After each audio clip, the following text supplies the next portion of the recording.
All right, folks, live from the studio, I'm Jimmy Selesky.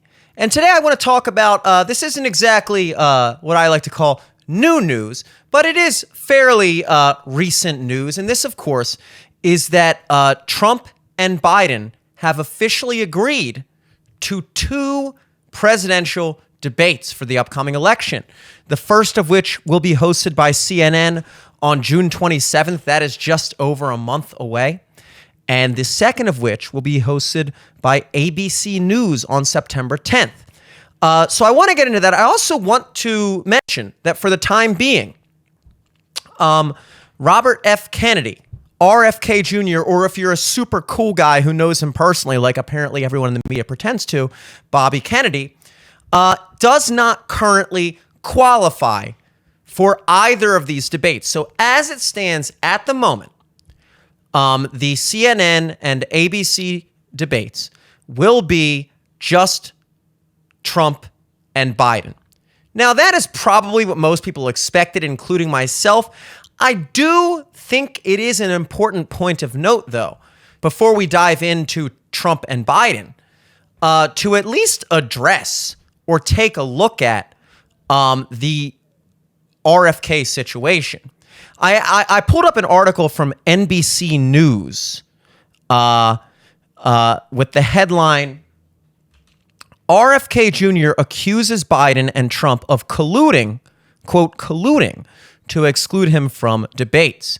The independent candidate currently does not meet the qualifying threshold for the first presidential debate Biden and Trump agreed to participate in. Now, that obviously sparked some interest. Do I think that Trump and Biden are colluding to keep RFK out of the debates? No. Do I think that either Trump or Biden have any interest in including him and are going to go out of their way to make that happen? Still no. I don't think it bodes well for either two major party candidates that RFK enters the mix. RFK really honestly does, in very many ways, represent a solid middle ground between the Biden camp and the Trump camp. Now, when I say middle ground, I mean he, in my opinion, is much, much, much closer to Trump. In fact, there's only a handful of issues that I would say they legitimately differ upon. I think Kennedy is a little bit more light on guns. I think he's a little bit more light on kind of the more social issues like LGBT stuff and things like that.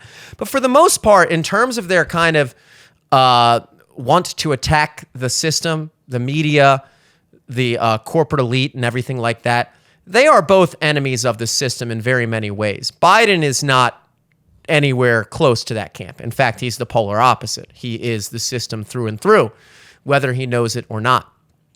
But I was interested. I was like, okay, so he doesn't qualify for the debates. So this is a quote from the article. This is an RFK quote. Presidents Trump and Biden are colluding to lock America into a head-to-head matchup that 70% say they do not want. They are trying to exclude me from their debate because they are afraid I would win. Keeping viable candidates off the debate stage undermines democracy, Kennedy said in his post on X Wednesday morning. Now, that is the story according to Kennedy. And again, I don't necessarily disagree with that. I don't think it helps the Trump or Biden campaign in any way to include RFK. I do think it helps American democracy to include RFK. Whether, again, we've talked about this on previous shows, whether you intend to vote for him or not, which I've come out and said plenty of times on this podcast, I think he's an awesome candidate. I think he's a great guy. I don't intend to vote for him come November. I don't. But I'm happy he's in the race. I'm happy that he will, from all accounts, it looks like he'll be a part of the political conversation for many years to come. And I'm happy about that. I think he's a good dude. I think he's a good candidate for president. But regardless of whether you actually intend to cast a vote for him or not in November, I do find it a person to be hard-pressed to argue that having a viable third-party candidate in this country in general is a bad thing. We should be encouraging that more, especially our media. If you think about it, the media, the journalists, the so-called, voice of the people who keep democracy in check, I find it interesting that they, of all people, are not really that stoked about having anyone in the mix other than the two major party candidates. That doesn't surprise me. It just is telling about how media is actually, what the purpose of media is. CNN and ABC both understand, being media companies, that the real ratings showdown, the real ratings blockbuster thing that's going to get people tuning in more than anything is a head-to-head Trump-Biden rematch showdown. They understand that, and that's the case. That is the truth for pretty much all of America. That's what people are tuning in to see. When you just throw a third-party candidate in there, it kind of takes away from this whole like Super Bowl marketability angle that these media conglomerates are obviously aiming for. And so that kind of therein puts on display the inherent flaw in the way our media system is set up in this country, that it is more driven by ratings than it is by actually getting information out to the people for them to make informed decisions. Now, you may be asking, well, they have qualification standards, and if Kennedy doesn't meet them, he doesn't meet them. Okay, well, from reading this article, it says Kennedy has already hit CNN's 15% polling threshold in 2 out of 4 qualifying polls. But the network has also announced that participants must, quote, appear on a sufficient number of state ballots to reach the 270 electoral vote threshold to win the presidency prior to the eligibility deadline. Kennedy campaign manager Amaryllis Fox posted on X, that's Twitter, if you're not a loser, Wednesday afternoon, that they, quote, anticipate fulfilling all participation criteria by June 20th and look forward to offering American voters the three-way debate they deserve. ABC News released similar qualifying criteria for its September debate. So this is kind of what I'm gathering. It says the guidelines from both networks are also similar to those that the Commission on Presidential Debates has released to set the bar for candidates to qualify for its debate. The CPD, that's the Commission on Presidential Debates, which traditionally hosted the general election debates, has had similar criteria for its events since the 2000 cycle. That year, Reform Party candidate Pat Buchanan and Green Party candidate Ralph Nader criticized the CPD's criteria, which kept them off the debate stage. And that's kind of my point, because I actually remember those two names, especially Ralph Nader. I was a young kid during the 2000 election cycle, but I remember Ralph Nader's name being in the news from time to time. Pat Buchanan, I recall as well, both political figures that I'm familiar with. It seems to me that the qualification standards for third-party candidates are ever so conveniently just above the typical viability of a third-party candidate. It says that, earlier in this article, which you just read, that Kennedy has already met the 15% threshold in 2 of the 4 polls. So I don't know, this, I guess, is kind of my point, is that obviously these things are up to the discretion of the hosting network. Sure, the CPD has standards, but if CNN decides they want to include RFK, they can include RFK. It's their network. Maybe I'm wrong about that. I don't see how I could possibly be wrong about that. CNN is hosting the debate. They get to choose the moderators. They get to choose the format. They get to choose everything else about the debate. I can't imagine that they can't decide to include or exclude whatever candidates they choose. And same with ABC. So I think that the CPD, the Commission for Presidential Debates, has a kind of I would say standard baseline. But I feel like that's more of a reference point, or should be more of a reference point than a hard cutoff. Because what seems to be happening here is that no matter how well RFK performs, the bar is going to keep being raised. So even in this article, you see, okay, he's polling 15%, which is CNN's threshold, but only in 2 of the 4. Okay, that means that, he's not polling 50% in 2 polls, but he is in 2 other ones. So it's up to you which ones you want to decide, unless your criteria is, no, he has to do it in all 4 polls. And then even if he does that, it says, but also not so fast, because even if you do hit the threshold in all 4 of the polls, you also have to, quote, appear on a sufficient number of state ballots to win the presidency before the eligibility deadline. And I guess the point here is that we're trying to lawyer this and kind of look at it like, what are their standards? And if he meets, again, these standards should be, and I guarantee you they are, far more of a reference point, a baseline, a ballpark idea.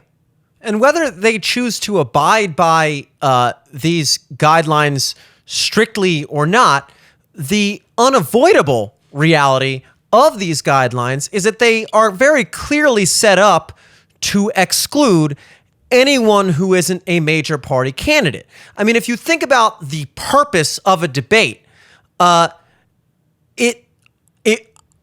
what I could tell, is it not to give the American people a chance to see what these candidates are saying, to try to choose what candidates resonate with them and what their vision for the country and our policies are? I mean, the debates themselves are not an election. It's not a popularity contest. In theory, if the purpose of the debate at its core is to provide the public with a chance to see and hear from the potential presidential candidates, then should you not be providing the American public with a chance to see and hear from all the viable candidates? And I understand that you can't let every single dude in the world or girl or whatever that decides they want to run for president. I understand you got to have some standards here. And that's what the 15% polling thing and the minimum state ballots to achieve 270 is. But at the same time, if you're being honest, anyone who is involved in politics to any level understands that Robert F. Kennedy is absolutely a relevant candidate. I didn't say he's a major mainstream candidate. I didn't say that he is likely to win or even have a chance at winning. But he has a very enthusiastic, very sizable and significant base. He is appearing on media channels and talk shows all over. And people know who he is. People have opinions on him one way or the other. Many of them ill-informed, specifically because he doesn't get provided the opportunity that major party candidates do get to be pushed out to the public, whether they're competent or not. And so, if anything, the debate for a third-party candidate should, in theory, be an opportunity for them to actually be put out in front of a mainstream audience in a way that otherwise they would have no opportunity to do. So yeah, you have some baseline standards, but I'm sorry, if a guy is polling around 10%, 15% of the country, I think that warrants you at least a chance to be put up in front of the American public, 5 months before an election? Oh, well, he's only polling this percentage and he only appears on this many state ballots. Well, I don't know. What if during the first debate, he actually got a chance to speak on a larger platform than the legacy media has been willing to grant him ever? And perhaps he may actually say things that Americans will hear for the first time ever. And perhaps at that point, he may be polling higher than 15% or appearing on more state ballots or whatever. Is that not the point? Is my point. And again, for the third time, standards are necessary. You can't throw every person in the world on the debate stage. But I genuinely think it's intellectually dishonest. It is just dishonest and disingenuous for someone to sit here and suggest that RFK is not relevant to the conversation. The CPD, the Commission for Presidential Debates, has set up their standards in such a way to pre-choose your choices for you. The CPD has said, we're going to make it such that you're only ever going to get a chance to hear from the Democrats and Republicans because they're the only two parties that have the pockets to fund nonstop pushing of their agenda, marketing of their campaigns, own several media channels that are constantly towing their party lines. The Green Party doesn't have that. The Independents don't have that. The Libertarian, no party has that. No party has that level of influence to ever have a chance to even put themselves in front of the faces of the American people prior to a debate, even with the internet. Even with the internet. And my point is, the system is set up in such a way that that is not allowed to happen. You are disqualified before even being given a reasonable chance to qualify. Okay? The Republican primary debates in 2016 had 10, 11 people on stage. Long after it was clear that Trump was going to win with flying colors. Now, I understand that's a primary debate. It's a different thing than a general election. I get it. But the point is that they had double-digit people on that stage, some polling like below 1%. Like insane, like people that didn't stand a fucking chance were still standing up on that stage because the more people were up on that stage, the more they could undermine the fact that Trump was obviously going to win the Republican primary, and that is not something that the Republican establishment wanted at that time. Okay? So if we can see debates with 4 or 5 2% candidates, you know, because their family and their donors are voting for them, and that's it, and we can have to sit through that for 3 rounds of debates until Trump literally just says, you know, I'm not even showing up. This is a joke.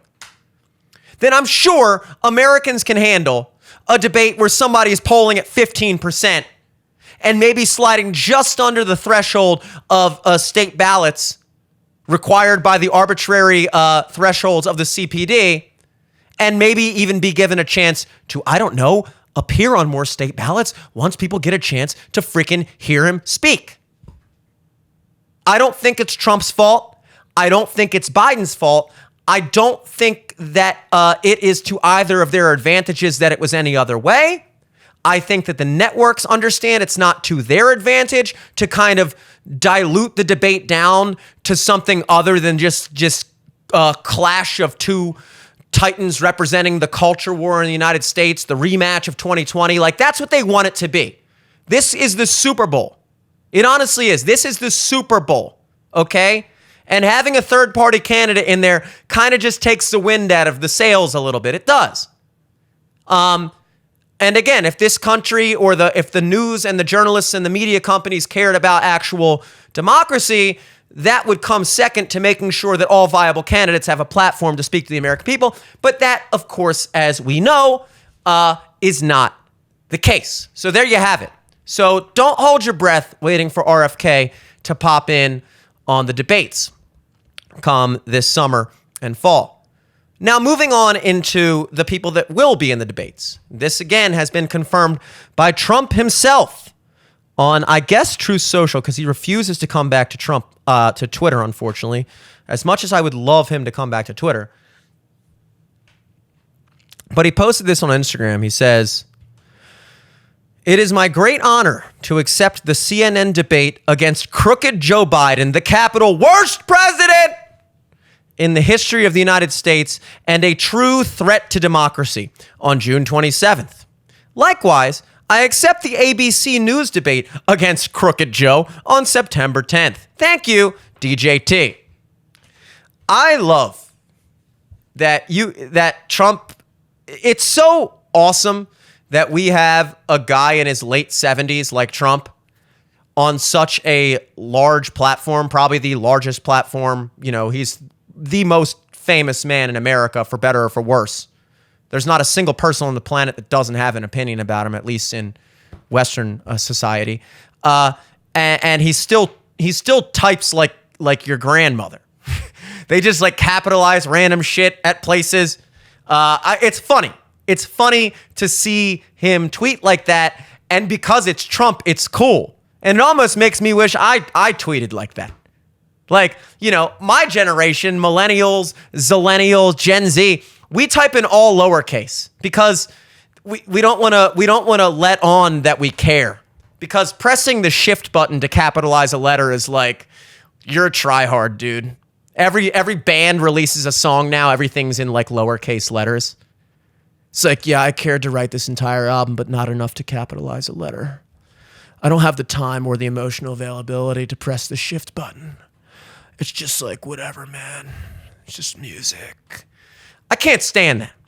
But you do kind of look like a lame-o when you're like capitalizing letters. Unless you're fucking Trump or unless you're like old. And I think we should start taking notes. Capital letters, they exist for a reason and they can be used. They can be, when used properly, they can be effective. And this tweet is an example of that. I just love it. The capital worst president in the history of the United States and a true threat to democracy. You took the words right out of my mouth, Trump. Now, I was stoked about this, and I am. I'm stoked about this because for the longest time, we didn't know if this debate was going to happen.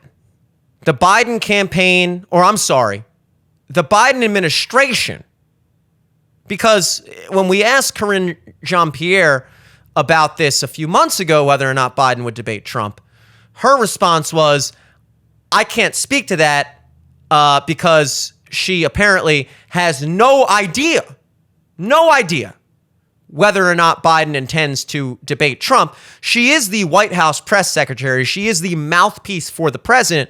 But she made very certain that we understood the key distinction, which is that, hey, I speak for the presidential administration, not the campaign. The campaign and the administration are two completely different things. And why would I, as the mouthpiece for the president, have any idea or insight into whether or not the president, who I speak for, intends to do the thing that every presidential candidate has done, I think, ever, which is debate their opposition? You can't expect Karine Jean-Pierre to know the answer to that. So we couldn't get a clear answer from her, although we stupidly thought we could for many months. And just recently, just this month, the American people have been privileged to be allowed to get a debate between the two people that are vying to run our country and the free world. You're welcome, American people. You're welcome. You actually get a chance to hear what the two candidates are saying through a lens other than other people telling you what they're saying. Thank us later. That's where we've really gotten. And of course, Trump has been wanting to debate the whole time for obvious reasons. But even the fact that up until like a week ago, literally a week ago, we weren't even sure, and we're getting no clarity from the Biden campaign on any level. We weren't even sure if we were going to get this debate. Is that not a weird place to be as a country? Does it not strike you, before we actually talk about the debate itself, does it not strike you as somewhat telling that just like having news stories censored and things pulled off Facebook and social media and things like that, just like those things have become such a normalized part of society that you almost don't even think twice about it.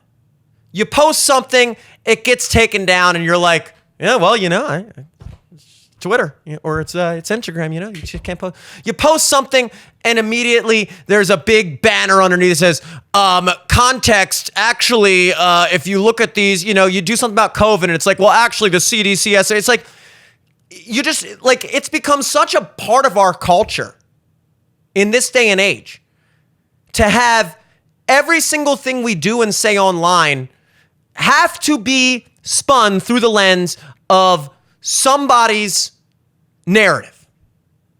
You can't just say something anymore. I mean, you can just say shit depending on what side of the argument you are. But if you're not on that side of the argument and you happen to want to say literally anything about COVID, for instance, it will be accompanied by some long paragraph thing underneath your post or your YouTube video or whatever, urging you to go to some website to read their version of the thing. Their version, which in many ways has been proven to be completely false. But it's important that before you're allowed to hear what this person has to say about COVID, that you must first read our bullshit made up narrative and see it through the lens of that. And that's normal. We're just used to that. It's been that way for so long. I used COVID as an example. The lab leak theory, which I intend to actually get into this week because there's some interesting news that came out about Fauci and some more emails from the House subcommittee COVID investigation thing. So I want to talk about that.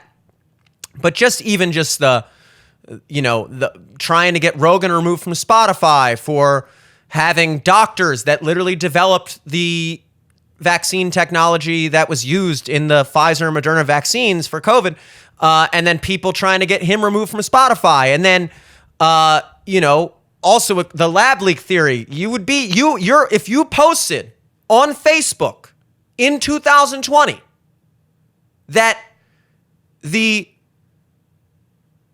coronavirus that was first leaked in Wuhan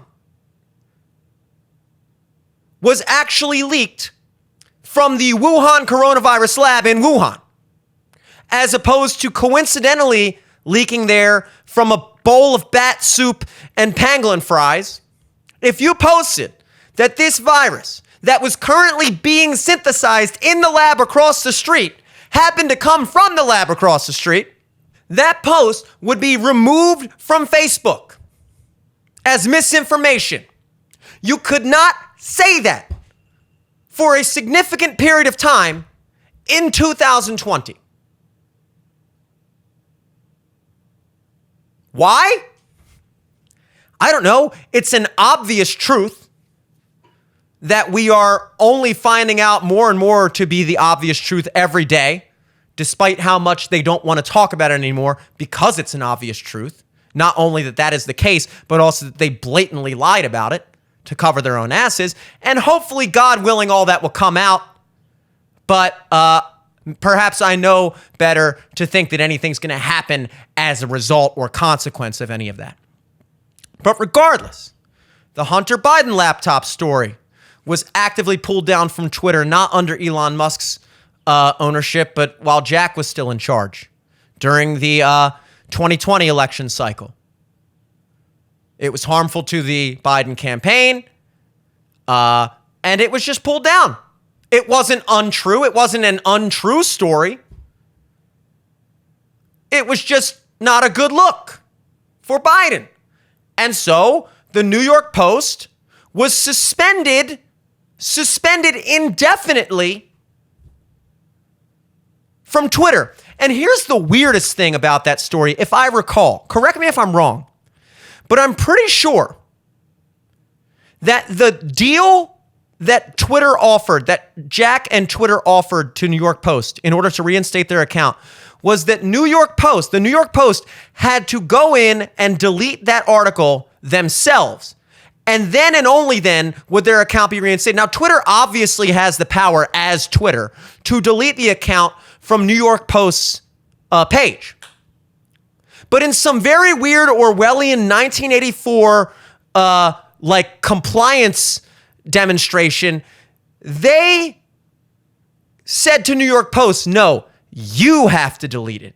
We want you to pull the story down yourself, and then you can come back on our website. That's fucking weird, dude.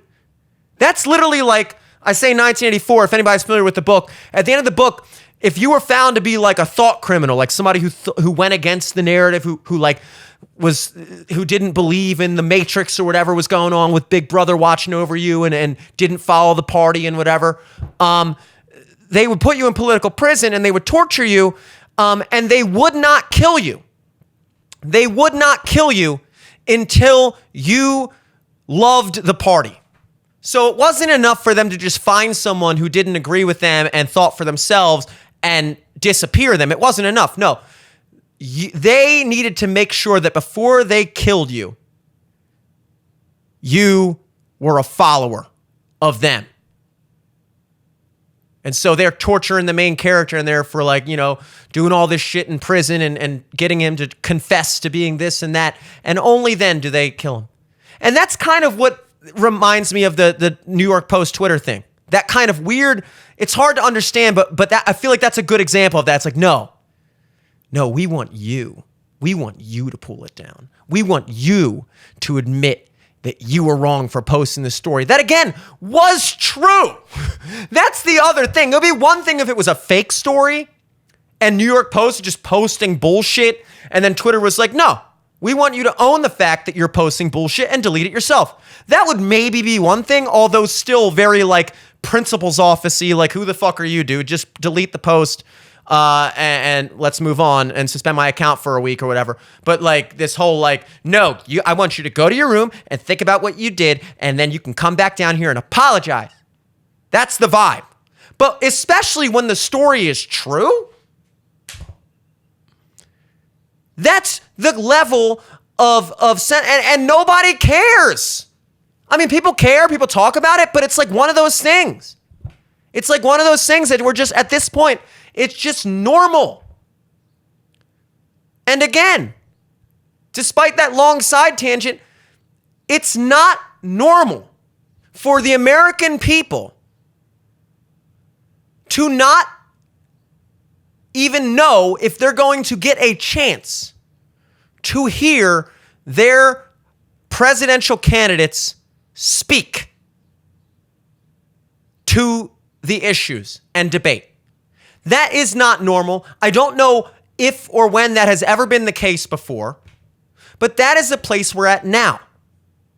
And I think the only reason that any agreement to a debate has been signed on to at all is because the Biden campaign, I believe, rode this out as long as possible, wanting to avoid a debate, but things have gotten so bad for that campaign.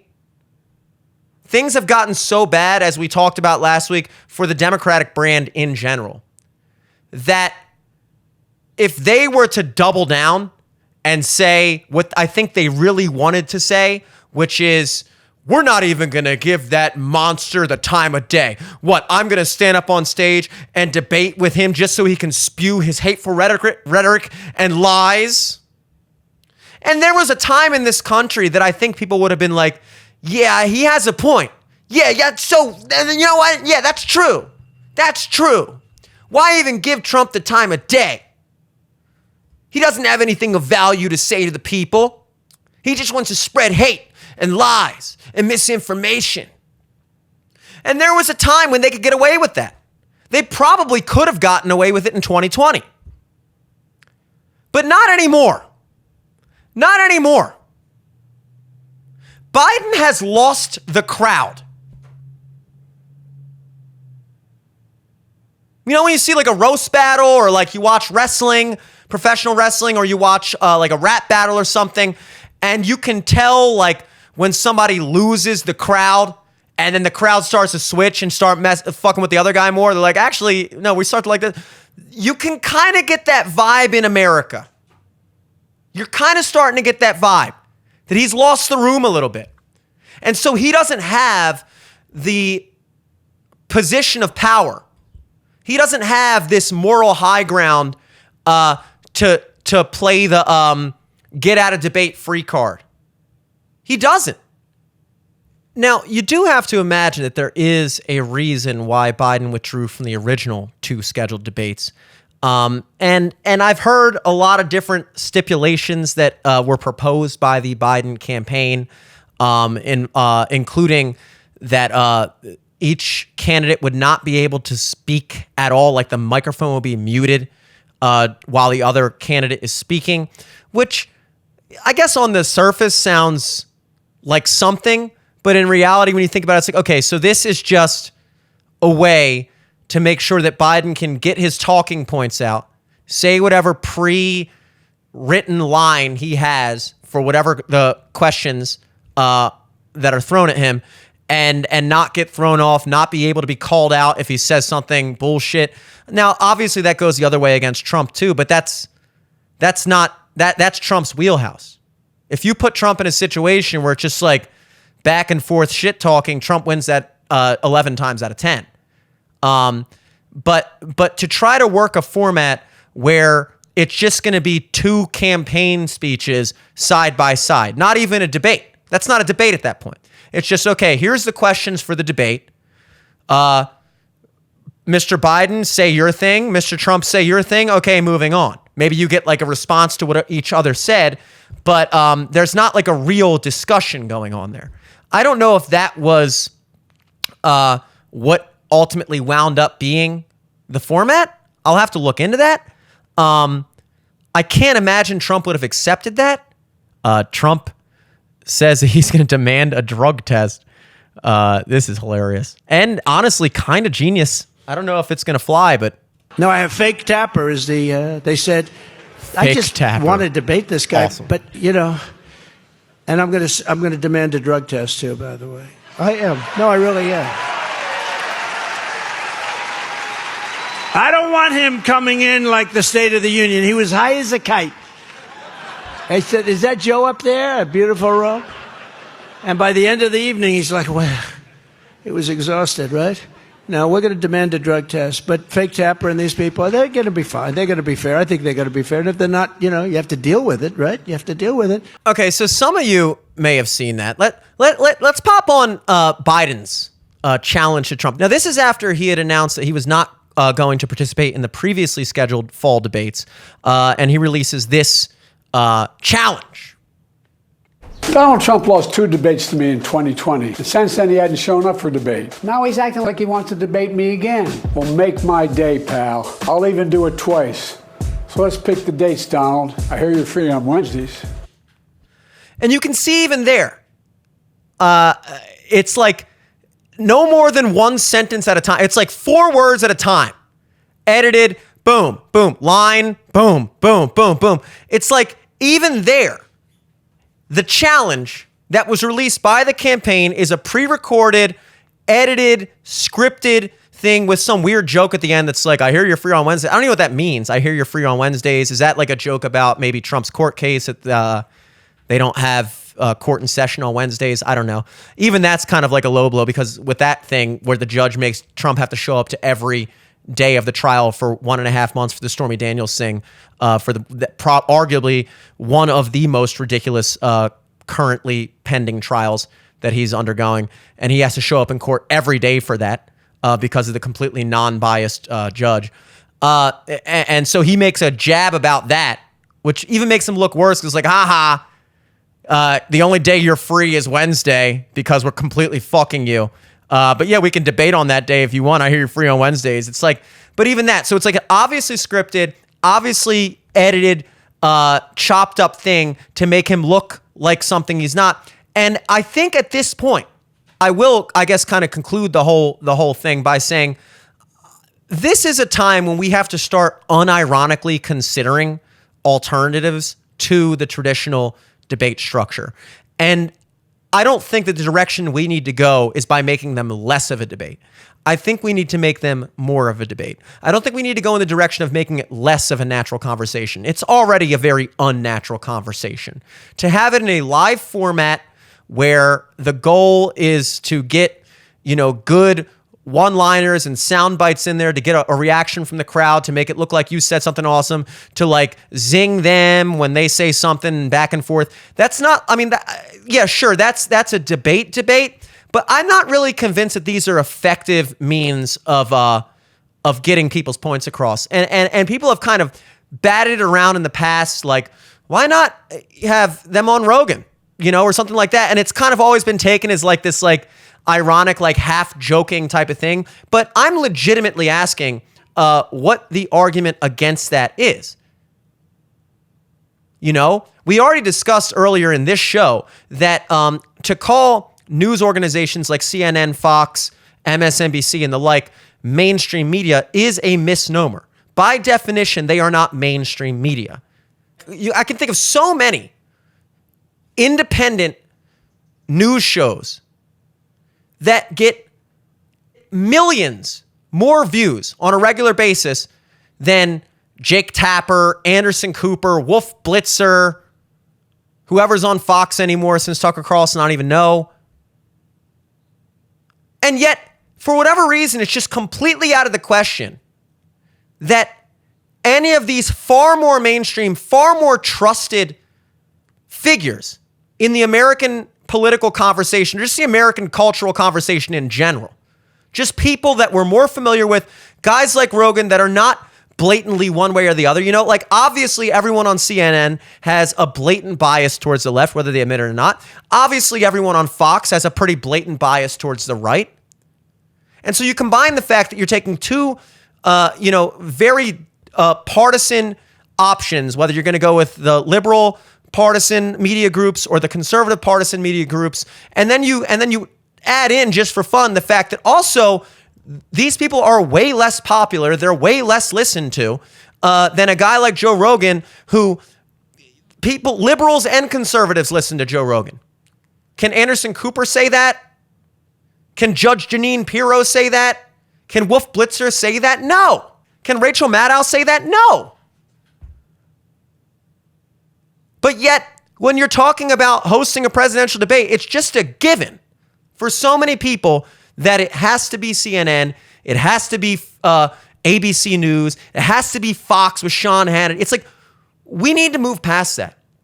We are so far past it as a country, and I'm sorry, the media needs to catch up with where the people are at. I said this before on the show plenty of times, but like it or not, Trump forever changed American politics when he ran in 2016. It was such a culture shock to the average person, including myself, to see a guy get up on that stage and just talk like a regular guy. Because Democrats and Republicans, for the longest time, outside of a few, sparks here and there over the years, overall, all you heard was just, we believe that Americans want this, and well, we actually believe that most Americans, and you're just hearing this pre-written, scripted, phony bullshit. And so at that time, that kind of structure of a debate made sense, But as America moves more into a post centralized media landscape like we had for the longest time, when the three major networks on television controlled everything, and that was the only way you could consume media. That was the only type of TV shows you could watch. There was no internet. We've lived in the internet age for quite some time.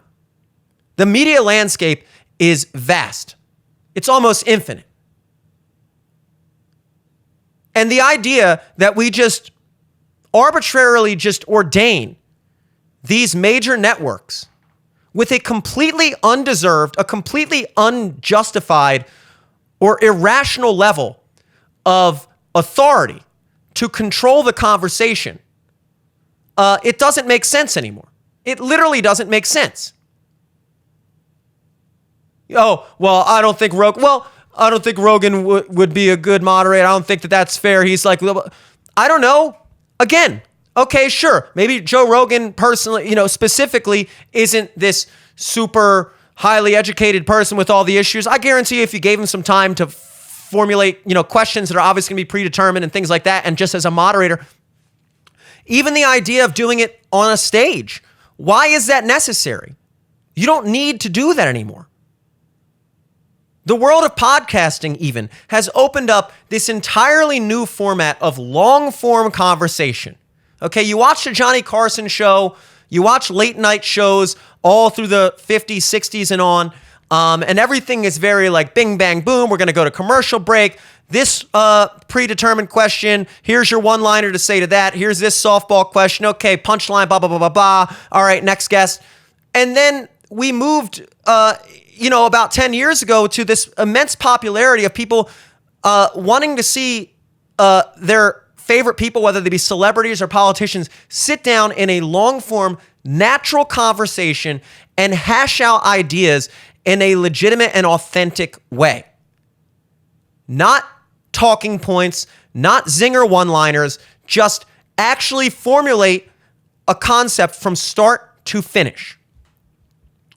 And I don't personally see why there's any reason why it is a ridiculous thought to say, okay, fine. If you want to have your traditional CNN debate, you want to have your traditional ABC News debate where you have two guys yelling at each other on stage in front of an audience live on national television while a moderator, does this or that. And sir, your time is up. What is the issue with a freaking 3-4 hour podcast type of thing where two guys go in there in a room with a moderator and they discuss something in long form where you can fully see where they're coming from, what they think, why they think that. And that is seen as like, oh, well, why we can't do that. Why? Because we've never done it before? And that automatically makes it not a good option?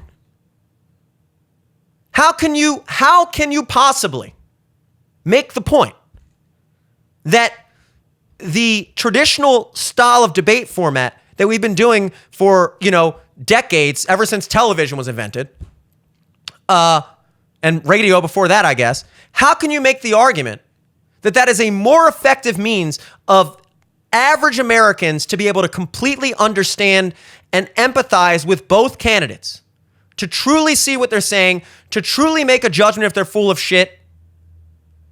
You can't really make that judgment of a person or what they think based off of the surface level things they say, based off of the pre-rehearsed, whatever. You can't.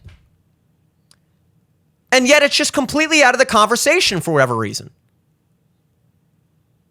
Certain political candidates have gone and done stuff like Tulsi Gabbard, Bernie Sanders. And whether I agree with them or disagree with them, I still do have a level of respect for them for agreeing to that type of format. Because many politicians would never do that. I can't imagine Biden doing that. I'm sure there's a reason why Trump hasn't done Rogan. It may be in part because Rogan might even be a little intimidated to do that. I wouldn't be surprised if Rogan's never asked. Maybe he doesn't feel like he's up to the task. Maybe he doesn't want to put himself out there to be the guy who brings Trump on his podcast. I don't know. I'm not saying he's wrong for that. I am saying I think it would be a good thing to do if and people would. I mean, that would legitimately break the internet. It would break the internet.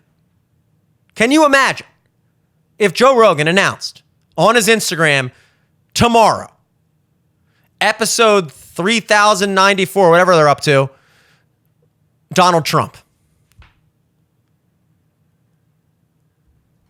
I mean, people would take off of work to listen to that. But that's the thing.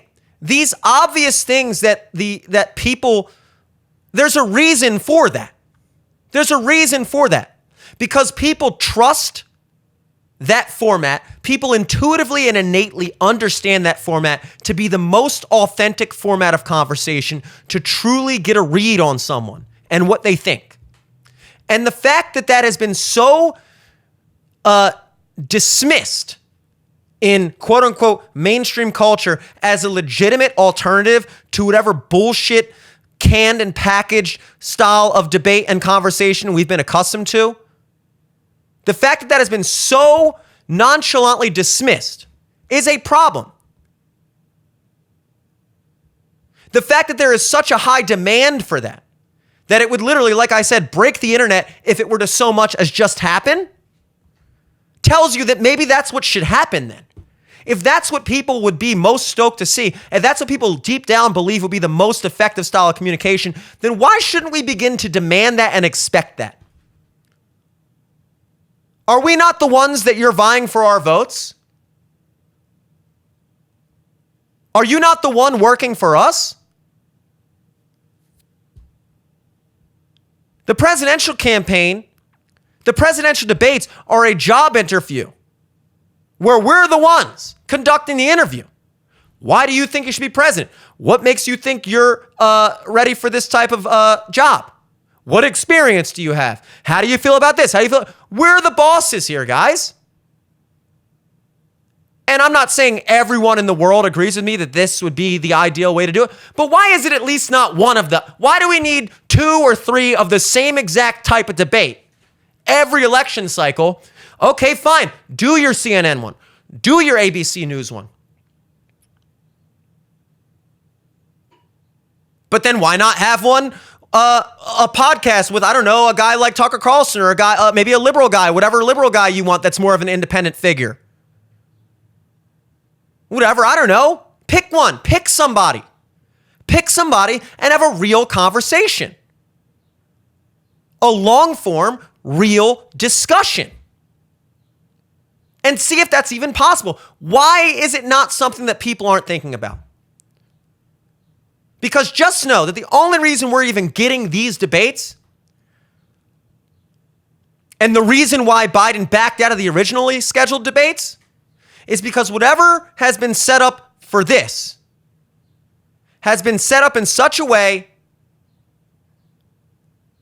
that Biden believes it can play into his favor.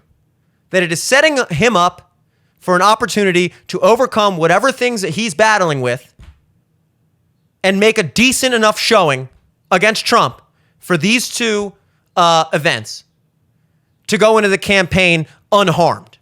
No worse off than he already is, let's say. And so when you see the presidential candidates this apprehensive, again, I don't think it's Trump that is, I mean, maybe I'm wrong. I'm pretty sure Rogan, kind of just said, like, I'm down to host that. And Trump was like, let's do it. I don't think Biden said, let's do it, or whoever runs Biden's Twitter. So when I say presidential candidates that are apprehensive to engage in a free-form type of conversation, I don't think it's Trump that's against that. I really don't. I don't think Trump has laid down very many stipulations on how the debate needs to go, other than, like, I don't think he's actually serious about the drug test, but at least that's like something. Something to be like, hey, why don't we give the American people a chance to see if you're actually capable of functioning without being dosed up on whatever the hell they're injecting you to look like a sentient human being for 1 hour per year? I mean, again, is it a serious thing? Is he going to not do the debate if Biden refuses to take a drug test? Is he even going to ask that for real? I don't know. I don't probably think so. I don't think so. It is funny. And it's funny because it's kind of true. But overall, again, just to wrap this up, I think we're at a point in American society, and not just in America, but everywhere, as a planet Earth, as a human civilization overall, where we need to let go of our long-held styles of media presentation and communication, and just allow, quote-unquote, mainstream legacy media to catch up with where actually everyone is already. We're already here, guys. We're not still trying to pull people over from legacy media into the internet realm of independent media. Everybody's already there. Legacy media is holding on to whatever viewers they still have for dear life. Basically, people who haven't figured out how to use the internet.